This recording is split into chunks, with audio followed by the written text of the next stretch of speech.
Hello everybody, Realm Builder Guy here, and welcome back to the channel and more Crusader Kings 3. Joy, fun, and chaos. Before getting into today's episode, I do have a little bit of housekeeping to inform you all of. If you are watching this when this video comes out, which is in the month of August, mid-August actually, I will be over in Europe near the end of August, kind of the fourth week of August. And I'll be over there for just under a month for work.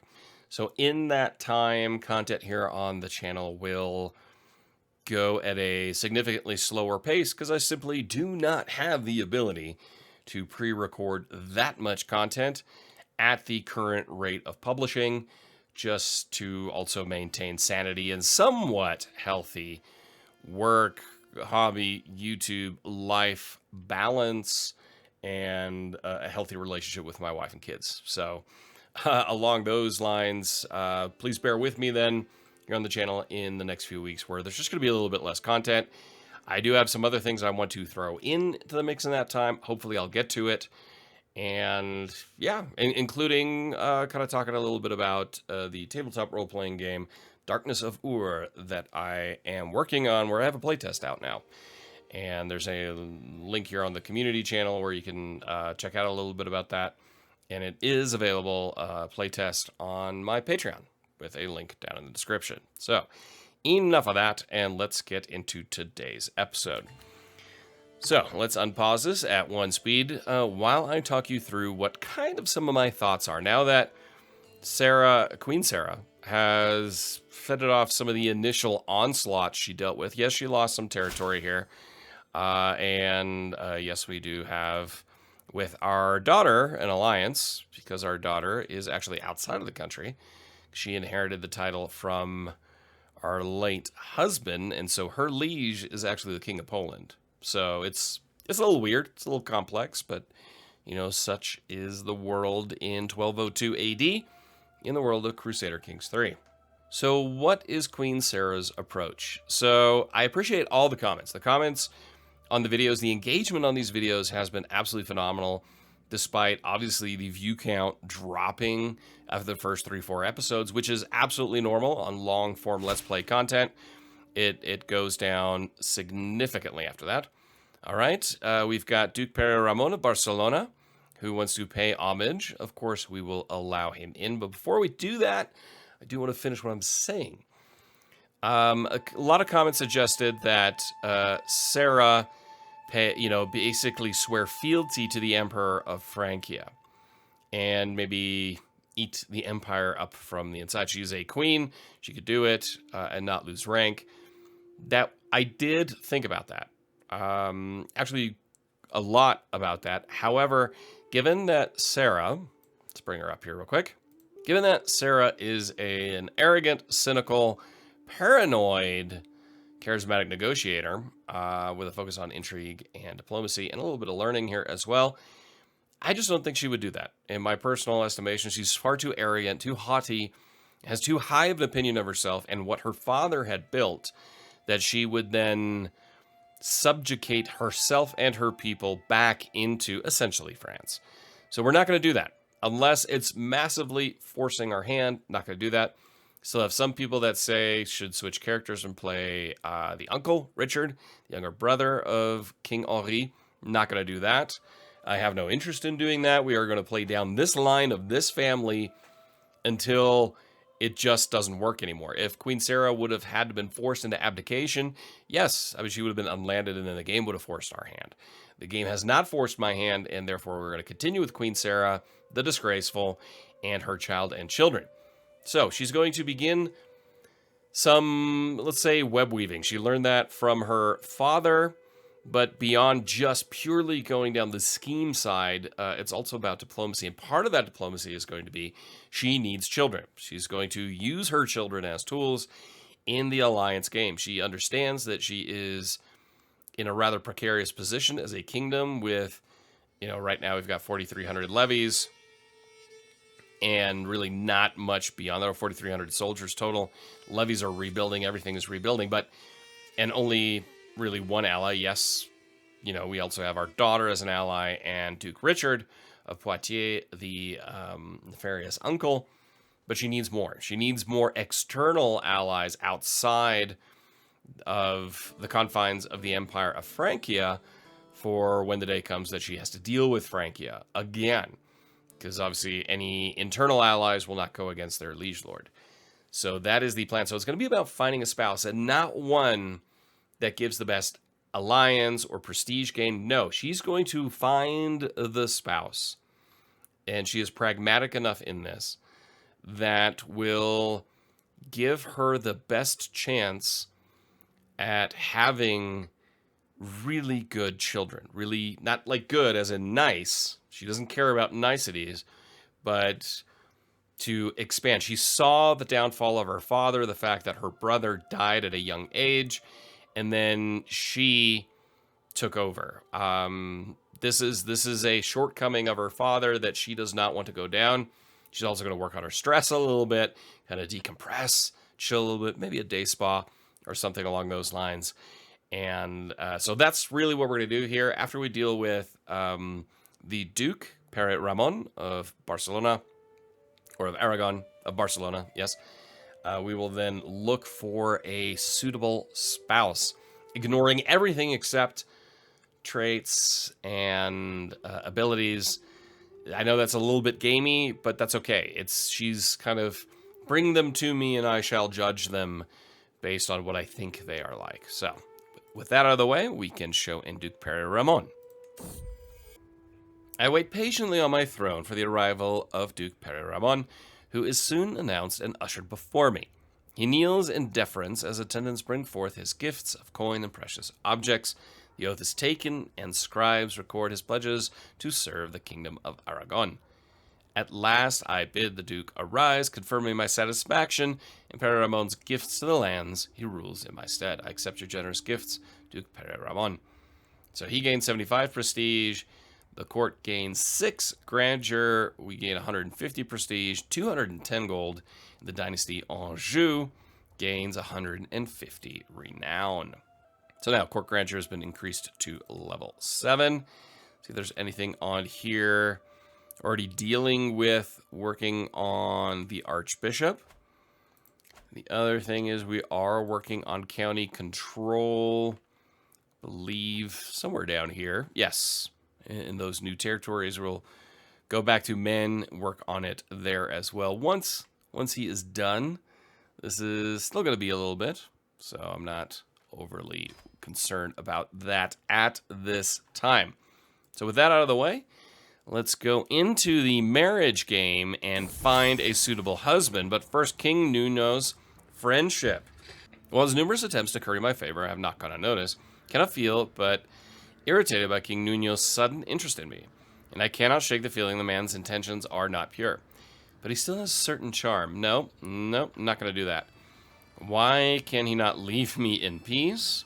I never want to see his face again. Now just leave me alone. All right, let's take a look and see who we can find that has... Again, we're going to ignore this stuff here. If we find somebody who has that, we've got boiling anger here again. Our knight Gulab is unhappy, and that helps us reduce stress, which is still a weird one. But we're going to ignore this stuff. If we find a suitable husband who is okay with a matrilineal marriage, if we untick this, there are a lot of potentials, including here the Infante of Castile. But obviously, we're going with a matrilineal marriage, and so that eliminates a lot of people. But we want to find people here with some good abilities, some good traits, especially congenital traits would be really nice. And age-wise, let's say roughly in the vicinity of, I think anybody between the age of 18 to 30 would be acceptable for her, which means, of course, Adelheid de Joinville is immediately removed. Jacques d'Armagnac, he's relatively average everywhere. He is stubborn, generous, and compassionate.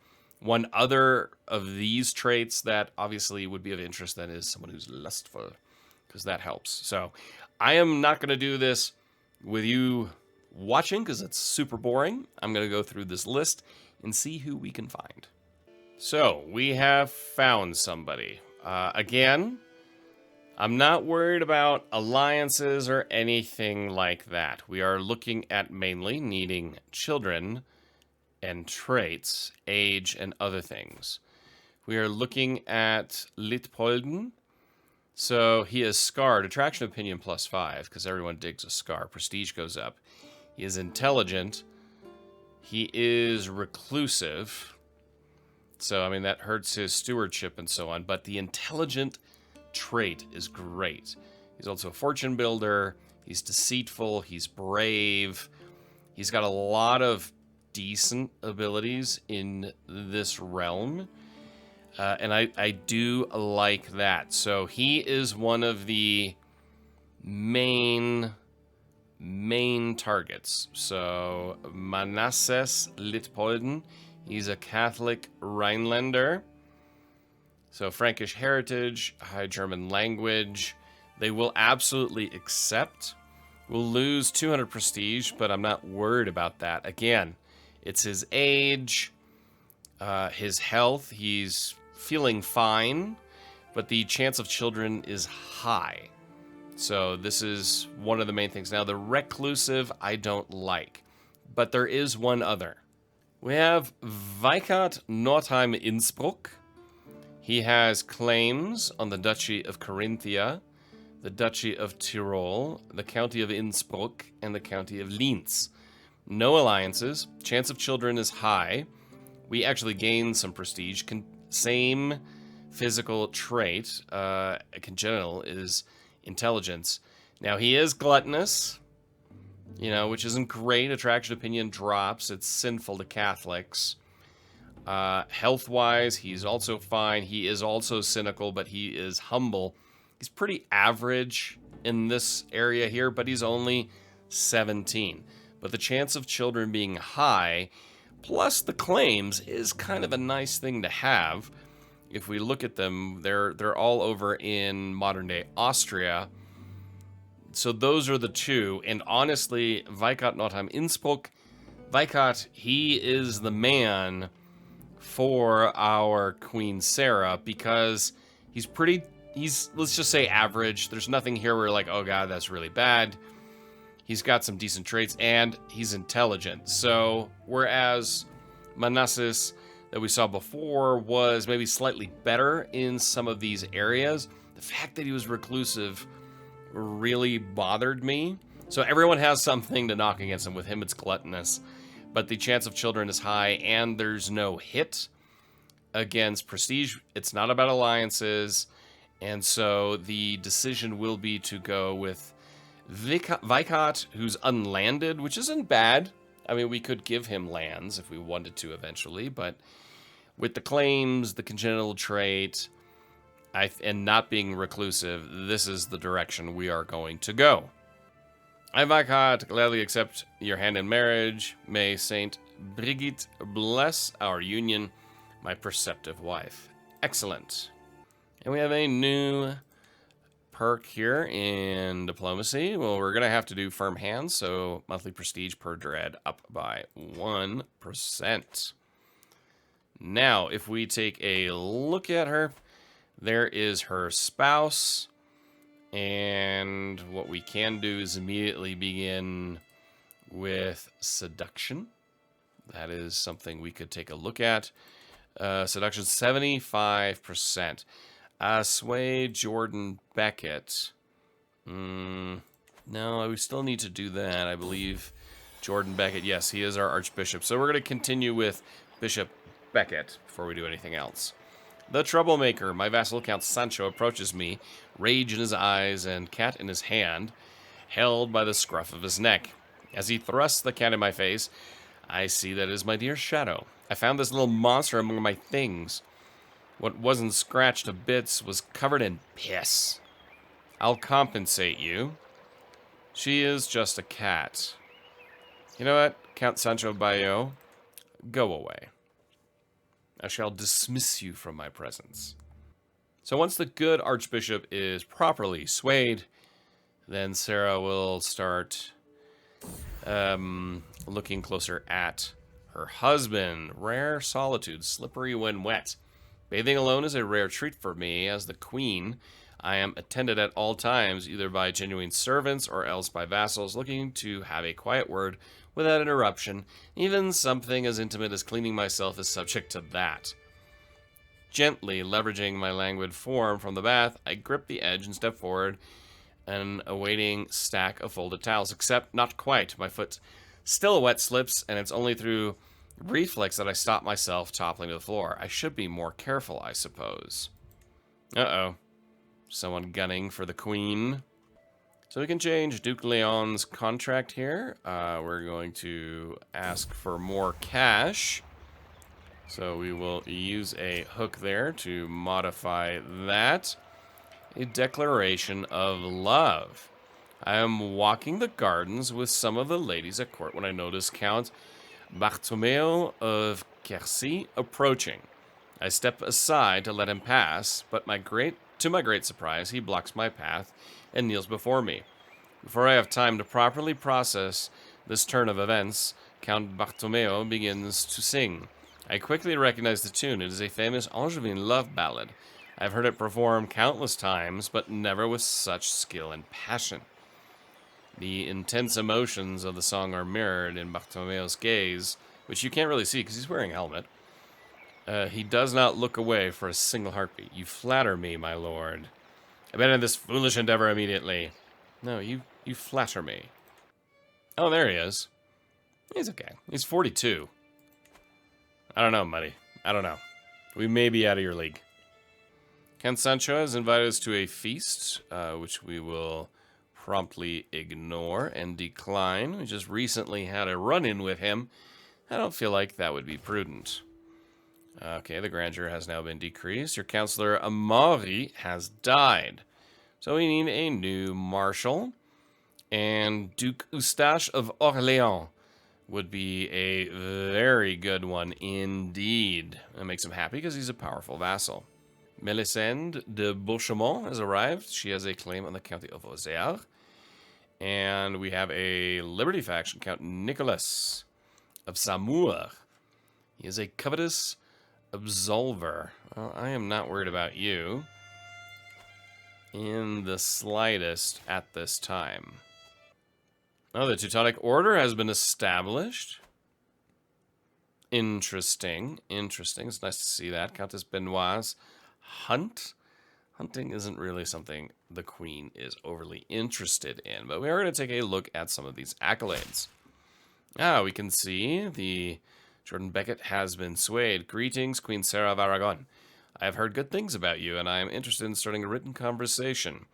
I hope that this letter finds you willing, for I am awaiting your swift reply. Signed, King Lorenzo of Navarra. Start exchanging letters with Lorenzo. Frame the king's letter in my hall. Politely decline. That's a weird one. But, yes. She doesn't... That's a weird one. Why would that drop stress? We do need to work on this one. No. She's going to start exchanging letters. Just because she is very into diplomacy. So it makes sense to do that. So let's see. We need a successor here. Mayor Raoul of Laval. So he will be our successor. And we can restore an accolade as well, which we will send the herald out for that. And we have to work on a bunch of our artifacts. So let's do that real quick. So we have the Ancient Plaque, a trinket that gives us a prestige bump. The Angevin Scriptures. Yes, this we will... Well, we can repair this one. The Ancient Plaque bumps up prestige. The Memory of Constance bumps up prestige as well. Greetings, Queen Sarah. Thank you for your swift response. I'm looking forward to our correspondence. Please, I implore you, pick the first subject for us to discuss. Let's discuss the finer points of etiquette. Tell me about investment opportunities. I'll send a gift. No, etiquette. Sure, we'll go down that route. So here, I think the Memory of Constance would be... this would be... tyranny goes down, but this really bumps up the prestige. So we are going to repair this one. The memory of Constance, I'm not worried about this one. The lucky Galician coin, I still have 17 years. And 46 and 72, so not too worried there. What about here? The Anjou sword. Yeah, I'm not concerned about that one. That one can go away. Armor, we're good there. Regalia, we are good there. We don't have a crown. So, yeah. I think for right now, we're okay. So now that our bishop has been swayed... sorry, to the pessimistic Queen Sarah. Are you trying to make me feel like an idiot? Your last letter was so full of obscura, could not follow one sentence in 3, and to think I used to value your friendship. Oops. Ugh, good lord. Okay, so to our council, we have our husband and king, who will help manage the domain. Very important there. And we will actually start to seduce him. Because it's, we need a few more kids. Because it's time to play that little game. We've got something here at court. A proposed deal. That glistening black fur and those green eyes, I've never seen such a beautiful feline. My knight Wazir strokes Shadow thoughtfully before turning back to me. 60 gold should be plenty. How dare you, I would never sell Shadow. Absolutely not. I mean, are you kidding me? Let's actually take a look here. We haven't looked at this in a while. So we are still an intrigue court, so that's not going to change. Fashion, food, servants, and lodging. Now, if we bump up our fashion, that'll go up a good chunk right here. And then we can move up the food as well further. So we're going to apply those. And that will also bump up our grandeur nicely. Ranked 31st in the world. Gotta work on that. I have prowled through documents, both ancient and of less certain provenance. I finally have enough material to make the case that you are the rightful lady of the Sheikdom of Albunt. See it done. So let's go down to Albunt and take a look right now. He is isolated with 2,200 soldiers. This is a war that we most definitely can win relatively swiftly. So at the same time, what we're going to do is tell our bishop to continue on. War declared. To the abhorrent Queen Sarah, may wisdom ever elude you. Your occupation of lands which rightfully belong to me can no longer be tolerated. It is time to see them returned to my possession. War for the Duchy of Anjou. Well, the Duchy of Anjou. So let's raise our armies and take a quick look. So basically, he wants to take the rest. Yeah. We're not going to have that happen. And this is not a war that we can win. Not even a little. We cannot, since we're at war, we can't swear fealty now. And that's a problem. That's definitely an issue now. If we go down here, we can see our lands down here in Berry have been taken apart. They are gonna come for Anjou. Poitiers, it's still Richard the Butcher, our uncle. He's gonna come for Anjou. And unfortunately, I don't really see a way out of this. We can't. That's the swearing fealty and doing it before. This might be the thing that pushes her over the top. All right, so we're going to call in our Duke Engelbert the Bold of Pomerania from our house. So, Duke Bernard of Volin and Kolobzek, Count Guichard there. House members, we've got Countess Eleanor, our daughter, Duke Fulk the poet, can't do him, or Richard the butcher. Why? Because, of course, they are vassals. The other thing we're going to do now is we are going to go to mercenaries and find someone here. A Catalan band of Palas, Alemannic sellswords. Yeah, we're going to hire these guys and build our armies and hope we can somehow maybe survive this war.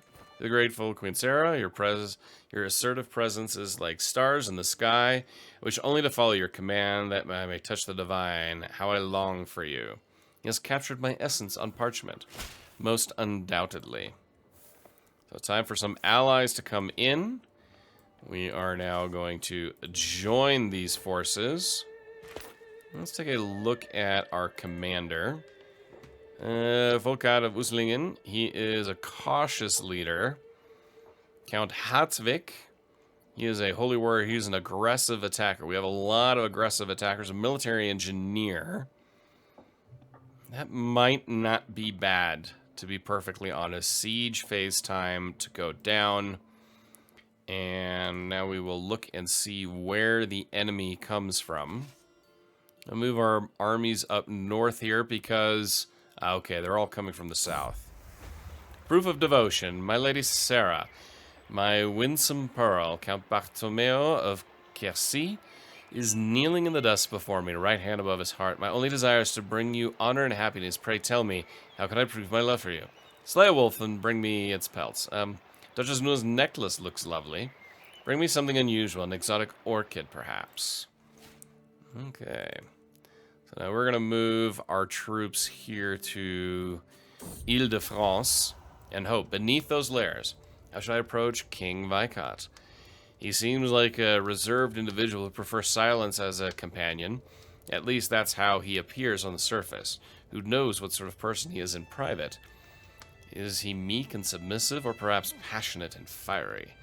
I'll find out once I have breached his stony exterior. For now, I have to decide how to make myself remain in his thoughts after spending some more time alone. Be as gallant and charming as possible. Approach Vicot tenderly as a friend. Okay, we are going to move over this way beneath those layers. Further, I'd like to get to know you better. King Vicot appears tense at first, but relaxes over time. Starts to believe there's no ulterior motive behind my request. Haha. Before we part, I thank Vicot for the lovely time, and he tries to return my smile with a wobbly one of his own. While the time spent is hardly one for the books, there's no denying I've never seen Vicot smile this much in one day. I am certain that Vicot will be thinking of me for a long time. It shouldn't be long before he reciprocates the feelings. Okay, so we're moving our army out this way. They're chasing us through the countryside now. Okay, let's see if we can give them a merry chase. Popular, Count Bartolomeo is not the only one trying to win my approval. More and more often I get approached by Captain Artaud Marché of Wasconia. The foreign ruler is 59. Now Captain Artaud tells me Count Bartolomeo has been driven mad with jealousy and tried to poison him. He would never do something like that. Okay, so we are trying to basically outrun the French king and his armies. Just buying time, hoping that enough allies come that we can do so. We're overwhelmed by stress, mental breaking points. I sit praying only a little attention as the peasant finishes their tale of woe. My mind is full to bursting with my own problems. You know what? Leave, all of you. Become a recluse. Our friend Eustache has died. Is it love? I can scarce remember what my life was like before Bartolomeo declared his love for me. I'm flattered, but also overwhelmed by his attention. I find myself longing for some peace and quiet. He deserves a kiss, at least for his devotion. Okay, so now we need a new marshal. And that will be Volkart of Uslingen. And our army needs a new commander. And that will then... What is he? Maximum battle roll, minimum battle roll. Fine. And we will now continue just running. I mean, there's really not much else we can do. Intruder, crash! Where am I? What's going on? I peer into the darkness, my eyes adjusting. God, there is someone by my bedroom window. I scramble out of bed, reaching for the dagger on the nightstand. The intruder grabs my arm, tugs. I spin around, sinking the blade deep into his stomach. He looks at me for an endlessly long moment, his lips moving without a sound. Then he falls to the ground. Sarah, are you all right? By the window stands none other than Count Bartomeo, blade in hand, ready to defend me. Throw myself into his arms, and he holds me tight. We share one kiss, like sweet like honey. Okay, now we gotta book it here, because this is not gonna end well. Our mother Eleonora has died. They caught us in the field. We couldn't outrun them, and this war will be done. We've got no chance here. Our counselor Volkart has died. Allied combatants captured. So we need a new marshal again. Count Sancho. No. Count Hartwig. He will have to be it. And Captain Enrich. He will... go away. He will be our new commander here. I can't do it. Great. Reading... In Barony of Angers, the celebration had come to an end, and the evening's entertainment seemed to be over when King Viscount suggested a reading. A clerk soon arrives, wondering what the guests would like to hear, and I see my chance to impress Viscount. Something pious now. Let's be entertained. Travels to Jerusalem. As the clerk drones on and on, I can tell Viscount's attention is slipping. While I am thinking of how to salvage the situation, my courtier Violent suddenly chimes in and asks, may I humbly suggest we read spiritual medicine instead? Why didn't I think of that? Okay, we need a new leader here. And there we go. He's the captain of the sellswords. So that won't do. We're just done here. Purring, comfort. After yet another stressful day, I slumped down on a chair in my chamber. For how long will I be able to keep this up? Suddenly, I hear a quiet meow, and my cat Shadow jumps up on my lap and starts purring. I sit with her for a while, just listening to the calming sound of the purring. So we lose some stress. And they are coming for us. No, he won't do. It'll have to be Count Hartwig. And they're going to come and they are going to crush us completely at this point. So we will try to get out of there in time. Can we? Yes, we do at least.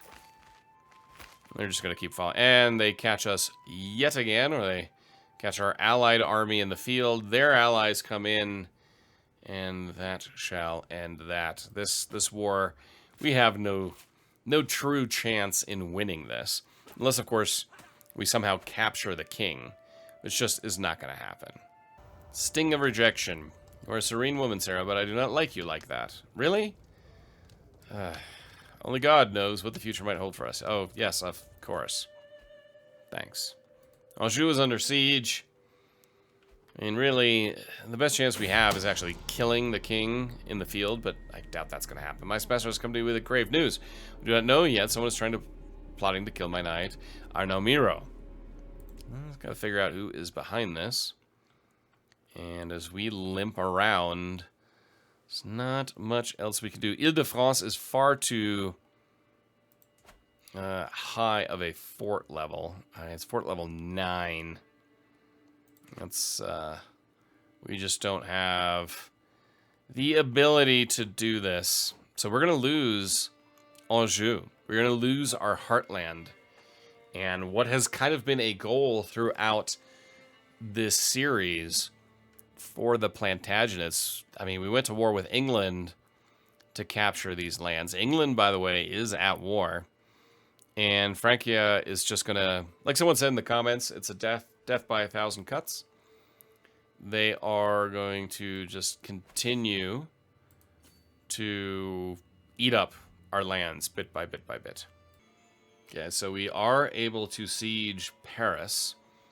Got a small contingent arriving. The rest of the family is not here from Pomerania. So we shall see how this goes. Plantagenet House Banner just took 20 damage in the siege of Anjou. And Courtier's Keys, yeah, it's looking bad. We need a new spy master. Count Alphonse of Avranches. He is an elusive shadow. We will assign him. And we have a new perk here. We're going to go with Praetorian Guard. Monthly prestige per night plus 2%. If we capture Paris, that would be a nice gain. But they're going to continue sieging down more and more of our lands. It's an inevitable outcome. And losing the heartland is very, very painful. And, you know, looking at this from the outside in, yes, swearing fealty would have taken care of a lot of these things. But like I explained originally at the outset of this episode, I don't see her doing that in her arrogance, at least not at that point. Losing the heartland, I think this will break her spirit to that point where swearing fealty to the emperor is the next natural step. And then we can maybe slowly start to gather things. Took the emperor's Julien's son Edouard hostage. So we have taken Paris.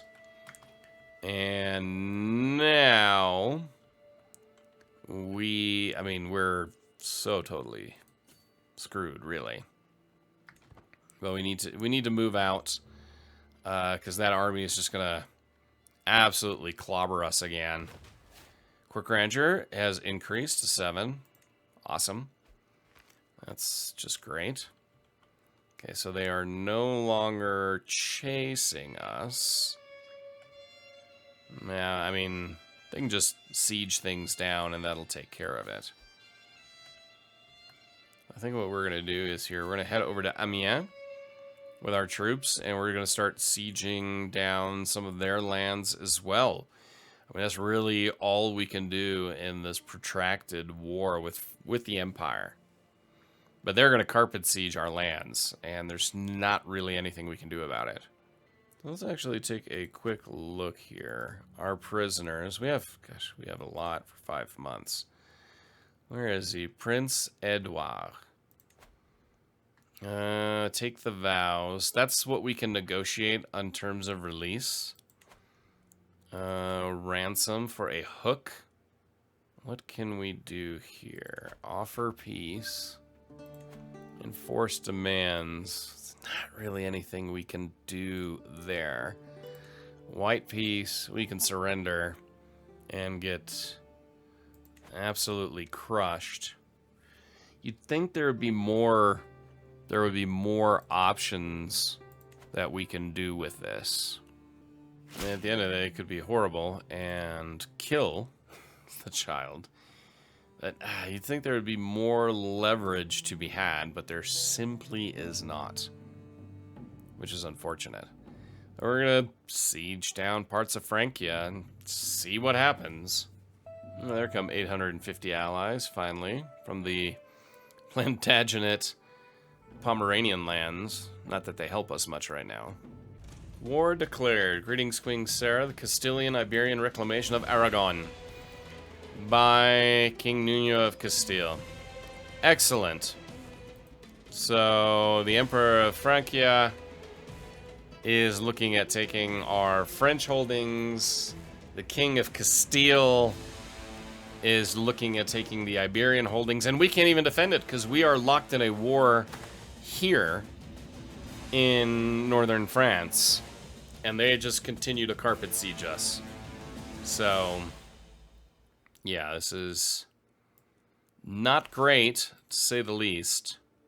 So, I mean, this could see the end of all of the lands that were there. I mean, definitely, you know, loss of the Iberian holdings, loss of much of the French holdings, and then it's a matter of trying to decide what to do. So we've got our cousin demanding something, and decline. You can go away. We're gonna lose our mercenary company. Mayenne is lost. Now our daughter's armies have finally shown up. Call other house members. So these guys we can call in for a defense of Aragon. No, we're gonna keep her up there. We're gonna keep her up here in this lost cause in France. So there comes the Frankian army, and we're just going to have to continue moving along in this slow death of our lands under Queen Sarah, unfortunately. And there's no escaping those armies. Now here we've got some of our allies coming north. This is interesting because they're rallying to the cause in the defense of Aragon. They are now coming to meet up with us here in northern France. So it's a little odd here from an AI perspective, but you know, we'll have to wait and see.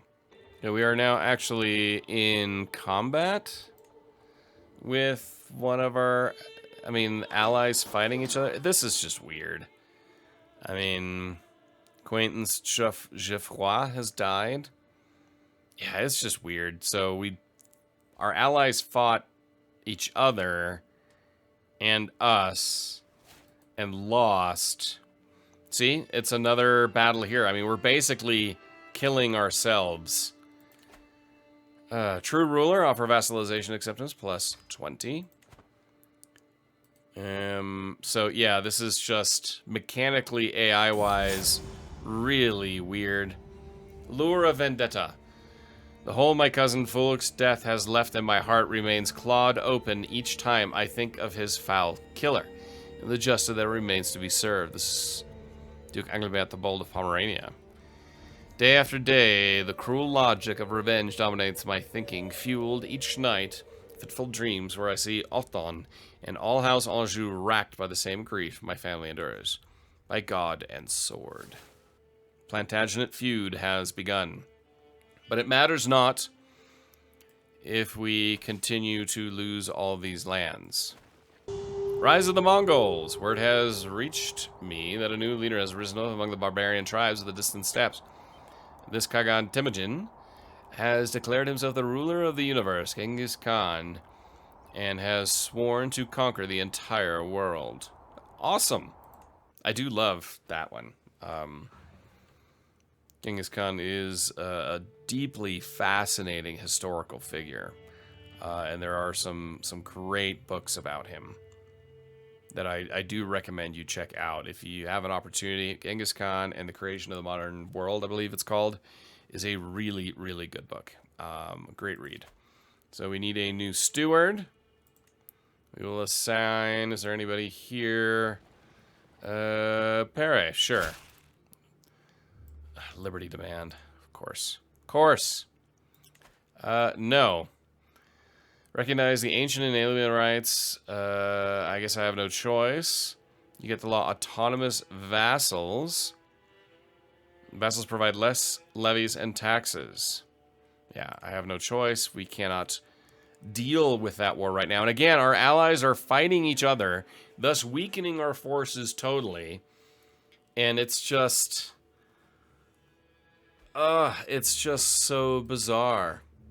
It is so truly bizarre sometimes how Crusader Kings 3 AI illogic works. I mean, we are fighting ourselves, weakening ourselves in this process. It's so weird. So we're gaining, losing this land over and over again, and it's just, yeah. Pregnancy. A child is growing in my womb. My husband, King Viscount, will be proud. Good. A secret revealed. Meow. I look down to see my cat's shadow has dropped a scroll at my feet, sealed in my courtier's distinct style. I just can't ever pronounce that name. Giving to my curiosity, my coven of witches, well, to think she was hiding such a thing. Oh, Leon is under siege, so we're going to lose this war here shortly, and then we'll have to decide what the next steps will really be. Here come our allies again that are going to kill each other, because that's how this works. Ashes to ashes, rust to rust. One of my servants approaches me holding the Anjou sword. No, it's too expensive. Get rid of it. I don't care. You know, this is just dragging on too long at this point. We are going to surrender. All of these lands are going to be done. And just look at this now. I mean, it is over. We cannot swear fealty because we are at war in Spain. Another war that I don't know if we can win, to be perfectly honest. But that's something we're going to have to take a look at next time. Where is our capital actually now? So our capital has been moved down to Aragon, to Zaragoza. That's all we have left. And now we need to head down south. Castile. Yeah, this is... we're slowly but surely completely disintegrating as a realm.